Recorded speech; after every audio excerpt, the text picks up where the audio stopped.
Hey, welcome to the Ace Football Academy. I'm Coach Dunham, joined alongside Coach Hamilton. Coach, we are going to cover a topic we dealt with when we first started doing our podcast here. Oh, wow, it really was. Dealing with recruiting was one of our really first series that we got down with. We're going to revisit that to some extent, and we're going to discuss recruiting mistakes people are still making. We're living in an age where information is at your fingertips. You can watch YouTube videos, you can get stuff online, you can reach out to certain individuals that may know how things work. Coach, I saw this post on Facebook, and I'm not a big Facebook guy, but every now and then I come across something that just says, this is important. And this guy made a bunch of bullet points about mistakes players and parents are still making in today's recruiting world coming out of high school, trying to get their kids into college. Before you even get into your 3 or 4 things you have there, I just kind of want to say, I feel like parents are in the way. Right? Let your child do what they do. And if your child truly wants to play at the next level, whether that is D1 or that is NAIA, right? Or whatever they call it now, D3, D4, your child will make it happen. If That's you're the great parent, statement. if you're the parent and you are the main recruiter for your child, then I think we need to take a step back and look at what's happening here. That's a great point. And you said it perfectly. If your kid is serious about it, he will take it seriously. Yeah, they'll do it. And if it's just a hobby for them, then they're going to sit back and let time go by and they're not going to do anything about it. And there's nothing wrong with that, right? There's nothing wrong with playing soccer in high school because you're pretty decent at it and you like hanging out with your friends and it's good exercise. There is nothing wrong with that at all. Have a plan. Yeah. So let's get into bullet point number 1. The phrase is, if you're good enough, coaches will find you. Yeah, sorry, folks. That is beyond untrue. There are thousands of kids playing sports these days. Maybe millions. And here in our area, a lot of them go unseen. Yeah. We don't have D1 coaches coming here regularly. We don't have these massive clubs in Richmond or Nicholasville and Winchester. You know, you've got the LSC there. It's a big club. That doesn't mean they have top level talent that D1 teams are looking for. So the thing is, you need to be seen. And just showing up to your games, going to your tournaments, it's good. Yeah. But it's far from enough for a D1 coach to be like, oh, I need to be watching this guy. Well, and I think this goes into your second point too. Just go to a bunch of showcases or ID camps, right? Like you're telling me I'm not being seen, so I'll just go to all these ID camps. No, it goes beyond that. It goes beyond what's on the field. Yes, you have to catch someone's attention. You have to catch a coach's attention while you're on the field. Of course you do. But then it also comes with that follow-up email that, hey, here's my club schedule. Hey, here's my high school schedule. Hey, here is my training schedule. Like, all those things I think make a difference. And if I come to you as a coach and say, hey, I really like your game, and you're like, oh, thank you so much, and then I don't hear from you again for the next, year, 6 months, then I've already forgotten about you, right? But if I come to you and go, hey, I really like how you played that game, and then I get home, or I get in my car, or I get, wherever it is, my next location, and I have an email from you, it's like, hey, Coach Dunham, you met me after the game today, you complimented my whatever, how, what do you think my next steps are? How can I get you to come see me play again? Right? I think those proactive things of, hey, you noticed me, now how can I get you to come back again? Yeah, it's a great point. Sending that email, but what we just said in the first bullet point is if you're good enough, coaches will find you. We've just said that's not enough. Yeah, not enough. The other one is just go to a bunch of show coaches or ID camps. Again, it's not enough. And what we're getting at is just as you mentioned, after you get home, send that email. Well, what if you aren't being watched? Yeah. What if that coach is there watching your game and he's not here to see me? Why not after the game walk up to that coach? Hey, I'm Chris Dunham. Yeah. I don't know if you saw me play, but I would love to talk to you more about playing in college. That alone is going to get that coach like, oh, this kid's mature enough to come to me. Yeah. Shake my hand, introduce himself. Maybe it's not a bad idea to have a conversation. And if it comes out he doesn't have the talent, maybe that head coach be like, you know what? You're not right for me, but I've got a D2 college down the road that will love to talk to you about more stuff here. Yeah, and you hope that's what happens, right? But to your point, and to the point I was making when we let off the podcast episode, it needs to be you. Please don't send dad over there and just say, oh, hey, coach, who you here looking at? What player? No, everybody knows everyone knows who the recruiters are there to look at, right? Yeah. Everybody knows. But to your point, if you want to play at the next level, there's nothing wrong with walking up to a recruiter and saying, hey, I was number 14 tonight. When you go back and watch your film, would love to hear from you. Tell me what you think. Tell me what you saw. And you may not get a lot back, but to your point, there will be some coaches that are just like, oh, I really like that kid, mostly because of how they are carrying themselves. Yeah, and I think what you and I are really getting at here is there's got to be a plan and some kind of a strategy when you go to these tournaments, when you go to these showcases, when you go to an ID camp. What is I'm going to go there and play and work hard on the field. Okay, it's got to be more than that. Just like we mentioned here, I'm going to introduce myself to every coach I can. I'm going to have a conversation with that assistant coach. And then I'm going to remember these names. Maybe I write them down on a piece of notepad. That's the strategy there. I'm writing names of coaches down. Hey, Charlie Hamilton, University of Kentucky. Coach Dunham, he's got a good ring to it. Eastern Kentucky University. And now I've got names and schools when I get home. Yeah. I'm going to look into those schools and say, hey, they have the program that I like. Right. They're in the area that I like. Now I'm going to email that coach saying those things. Hey, coach, I spoke to you at the ID camp. I introduced myself to you at the last tournament. I play for this team. I looked up your school. Yes, that's it. I'm interested in program X. Yes. Potentially program Y. I would love to talk to you about your school and if I'm a fit for you and your team. Yeah.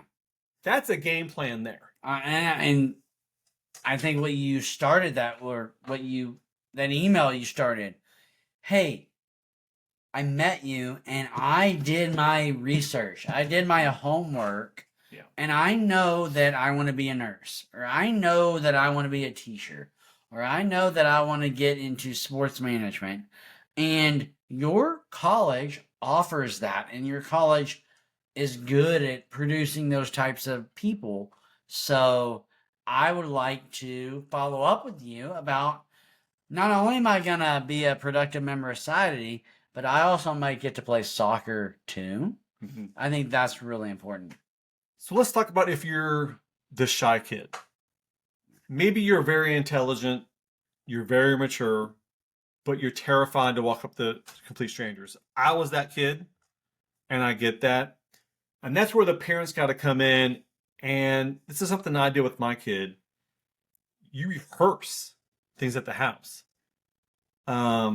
Whether it be how to approach another coach, introducing yourself and shaking their hand, eye contact, or maybe it's sending an email, whatever it is, rehearsing that gets them more comfortable with the situation. You can understand how to make that human-to-human contact without feeling overly nervous, letting the anxiety overcome yourself. And you've really got to work on that stuff. I know when I was younger, I was super shy. And I'm one of those kids that never said a word in class. But now that I'm working with my kid, we've rehearsed things. Mhm. And it made them comfortable. And he's even come back to me and saying, that really helped out because the things you threw back at me actually happened in real life. Right. So, again, make a game plan. What is your strategy? If you're just going to these tournaments, if you're just showing up saying, I'm amazing, they're going to see me, it's just not enough. There's got to be a plan and a strategy to get these coaches to say, oh, my eyesight just went to number 5. Yeah. Who is this kid? Or number 5 just introduced himself to me. Wow, I didn't notice them, but maybe we can have a conversation and go from there. Yeah, I think everything you said right there is so important. It has to be rehearsed, and whether that comes from the parent or the coach, you can put that on whoever you want. But someone should, leading up to that ID camp or showcase or tournament, state tournament or whatever it is, someone should be saying, "Oh, hey, Chris, you might get approached by a college guy, or you might get approached by someone you don't know who's wearing a center college jacket or whatever, and here's what that might look like, right?" So you kind of do have to teach that. I think, I think that should kind of land a little bit more. Honestly, when I first started this thought, I thought it should land more on the parent. But now that I'm thinking, talking out, I do think it's a club issue, right? If I'm taking a group of girls to a showcase where I know there's going to be college recruits, why would I not spend some time on Thursday at training or the Friday night before at the hotel saying, "Hey, ladies, here's how this might look. Here's how this might go." So actually, I've kind of, just in this conversation that you and I brought up, I do think it's on the coach to make sure they're prepared for those moments. Yeah, that's a great topic. And a great segue into our next bullet point here is, again, it goes back to doing your homework. You got to understand the rules of recruiting. You got to do your homework on how recruiting works. So, and again, we're talking about mistakes people are still making, getting their kid recruited to get to play in college. The third one is recruiting starts junior year. Yeah, technically, this is true.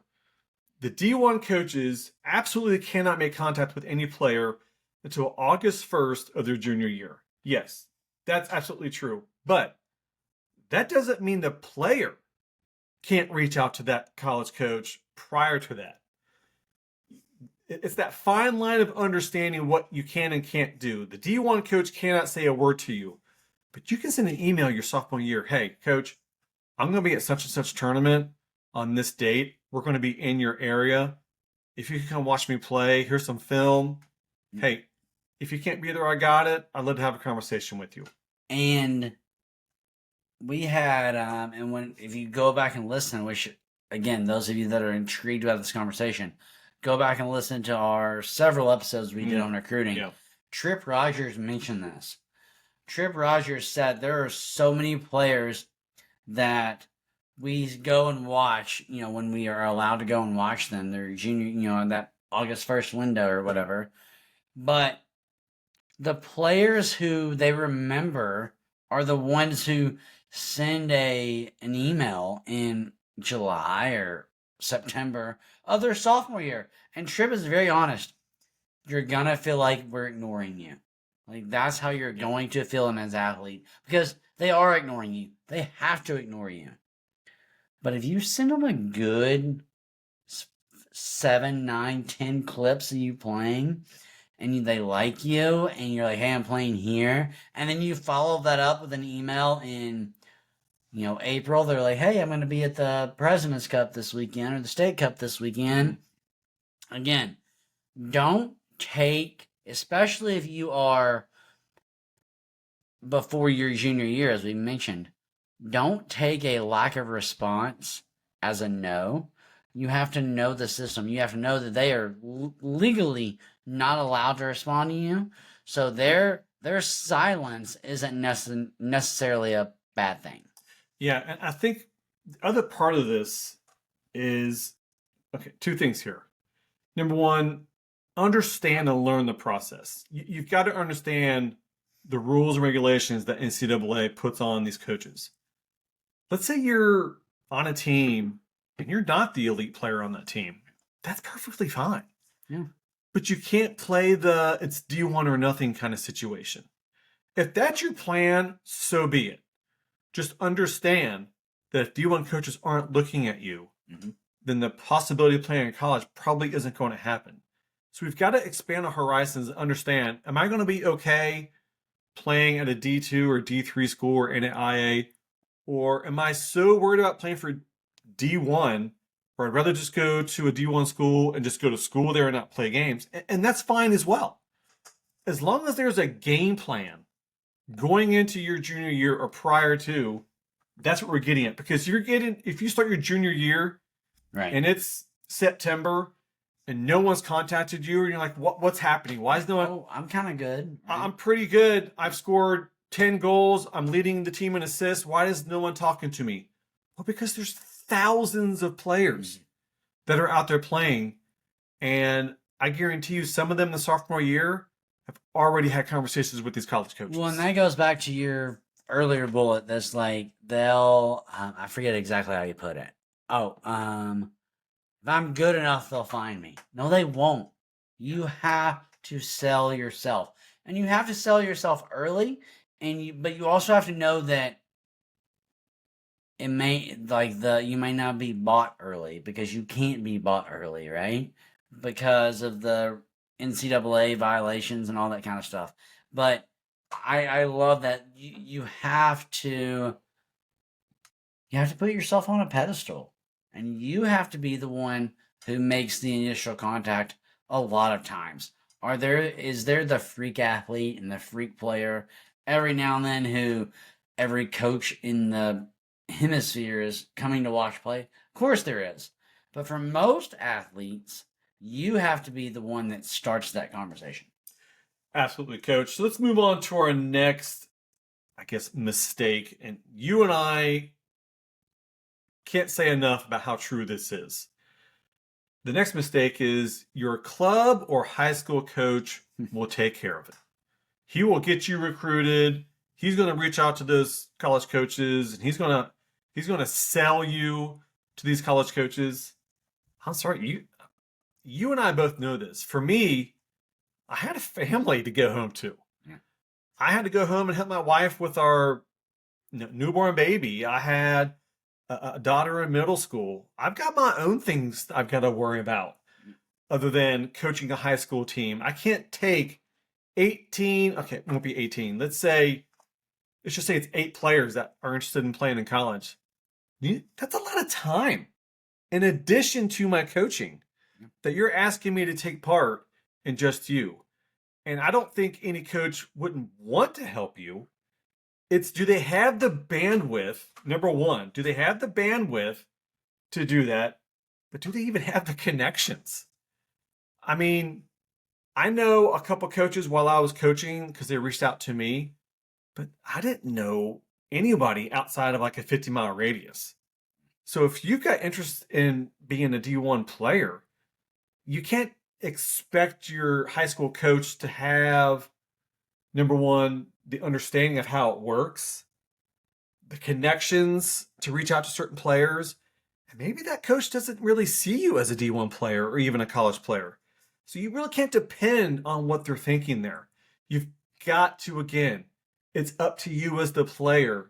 Like you said, you've got to sell yourself. So I'm going to go back to something you said earlier. You have to have your own plan, right? So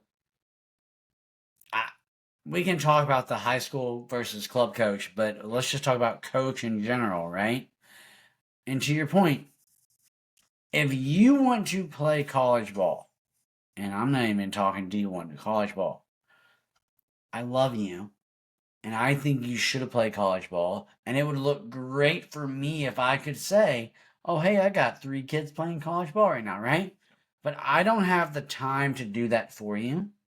So I think that make your own plan comes back into it. If you message me and say, "Hey coach, I took my spring season of junior year and here's the highlight reel I put together. Could you help me get it out?" Now all of a sudden that's a different animal, right? Because I can, whether I know anyone or not, to your point, I can send it out to a ton of people, Yeah. right? Because I can get emails for days. Now, does that help you in your recruiting? I don't know, maybe, maybe not, but it also doesn't. I think people what people have to realize is that as a coach, we want everybody to play college ball. We want everybody to go D1, but we're not going to make that happen. And I think if for those players that take the responsibility of, hey, coach, here are the 5 best plays I did in high school or did in the spring. And it doesn't have to be a 30-minute video. As a matter of fact, based on our recruiting conversations we had with Tripp and Jay and all those guys, they don't want a 30-minute video. They want a 5-minute highlight reel. So if you as a player can put that together, then I can send that on to the people I know, right? And so club versus high school, that doesn't matter. Like you as a player put together a good 5-minute reel for me, and whether I'm your club coach or your high school coach, I will send it on to the people I know. Yeah. Yeah, Chris, let's move on to our next topic here. And I think this is more of a parent thing where they feel like this is going to help their kid. And it may, to some extent, just boost your metrics or boosting your stats that you've been keeping. I know a lot of parents keep their kids' stats. Well, he scored X amount of goals this year, so many assists, or he has so many saves. Stats are good and stats are important. But here's the thing. It doesn't fix your weaknesses. Correct. It's not fixing maybe a bad habit or maybe you making poor decisions on the field. Maybe this, like I said, there's some kind of weakness in your game. A metrics gives one detail of a very small portion of how a game goes. 1 or 2 goals get scored in a game, but maybe you made 10 bad decisions in that game as opposed to scoring that 1 goal. Yeah. And so boosting your metrics, it may catch the eye of a coach, but once he starts seeing your film, he's going to automatically see, okay, well, I didn't really get the full truth about what this player is. I don't see it working here. Maybe it does change things for you a little bit, but once they see you on the field, your gameplay is what matters. Well, yeah, I mean, just like, hey, look at this film. I had a goal and an assist. I had, I earned 4 corners and whatever else, right? And the coach looks at it and you're like, oh, yeah, you did all that, but you got beat 6-1. And the goal you scored or the assist you had should have been 4 assists you had. And the goal you scored should have been 2 goals that you had, right? Yeah. So I do think you have to be very careful when you, again, I hope you're sending those emails. I hope you're reaching out. But you have to be very careful when you are just saying, look at the stats that I had.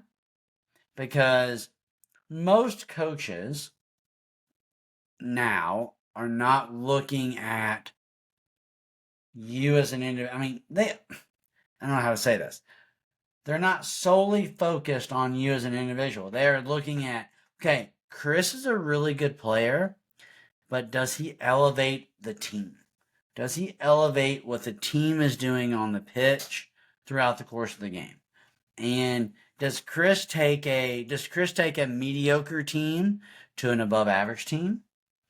Or does Chris take a mediocre team and he keeps them at a mediocre team? Or does Chris take a mediocre team and does he drop their level of play because he refuses to pass the ball or whatever it is, right? So I think you should not throw metrics out the window, but it can't be your only life source as a player being recruiting. Well said, Coach. And let's move on to our final topic. Again, we're discussing mistakes people are still making in the recruiting process. The last phrase here is just email every coach you can. Give me a list of all 100 schools in the country, and I'm going to give a template, so to speak, of my teams, my stats. Yep. Um, My clips. a couple clips here and there. I'm just going to send an email to 100 different coaches. Well, what I want to say to that is it's lazy. I think the phrase we want to use here is lazy outreach is going to give you a lazy result. If a coach feels like you're not giving him the proper information, it's clear you're not putting in the homework. It's clear you're not sending the email to him specifically. Why should he even waste his time responding to you? Coaches want to know certain things when you do email them. Number one, do you even know their program? Like, what's their history? Have they won a conference title? What's their coach's name? Dear coach. Yeah, exactly. If you're stating it, dear head coach of blank university, he's clearly it's a mass email and you put zero amount of effort into it. Second thing is, what makes you a good fit? Did you research what our style is? Did you watch some of our games? P.S. That's a good thing to put in your email there. Hey, I watched 3 of your games online. NASA, right? And I saw you guys cross the ball in 20 times a game. I am a great outside mid that can put great crosses in there for you. Or I'm an unbelievable out of the air that can put balls in the goal out of the air. Yeah. These are important things that the coach needs to see, showing you did your homework. And the third part is just that. Have you done your homework? Are you looking at his program? Are you looking at his team? Are you looking at the school? Do they even have a program that you're even interested in? Well, I want to be a nurse, but they don't have any medical programs at this school. Well, that's kind of a problem. Well, and I'm just going to backpedal on that to start with. And I think I said this in one of our earlier conversations. There are some universities that if you want to be a nurse or if you want to be something, especially in the medical field, they will not allow you to play athletics. Right? That's true. And so if I want to be a nurse and play on the women's soccer team, that university is going to say, no, you have to pick. And so that is the first order of business, right? No one is going to play soccer forever. Even the Mia Hams and even the Alex Morgans and even the Lena Donovans, right? They don't play soccer for forever. They eventually have something to fall back on. And if that is broadcasting or communications or whatever you want to do, great, right? But I do think that's the first thing. You have to do your homework and make sure that not just your immediate goals, but your long-term goals fit that university's mold. And then everything you said prior to that, knowing the program and what makes you a good fit, that's so important, right? Dear coach, I saw you guys were really good last year. I think I can help, right? Or, hey, dear coach, I saw you guys weren't so great last year. I think I could be a big asset. No, they don't want that. It is, hey, dear coach, I saw you guys were really good last year, but you gave up a ton of goals in the final 10 minutes. Mm-hmm. Hey, I've been an anchor on my back line for 3 years now, and I feel like I could come in and immediately help your program, stop those game-deciding goals. Or, to your point, hey, coach, you guys really love to play the ball out wide, but I noticed you only scored 9 goals in the season off of direct crosses. I have 5 goals this season on my club team coming out of the air.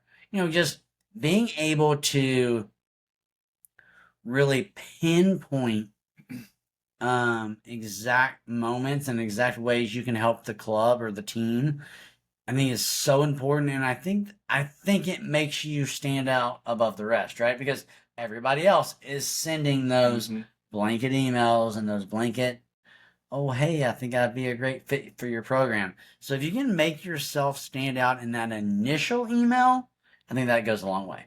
100% coach. We thank you for listening to us. This has been mistakes people are still making in the recruiting process. Please make sure you're listening to it with your children. They also need to understand how this process works and should be leading that journey through. We are the Ace Football Academy. I'm Coach Dunham. This is Coach Hamilton. Go kick some ace.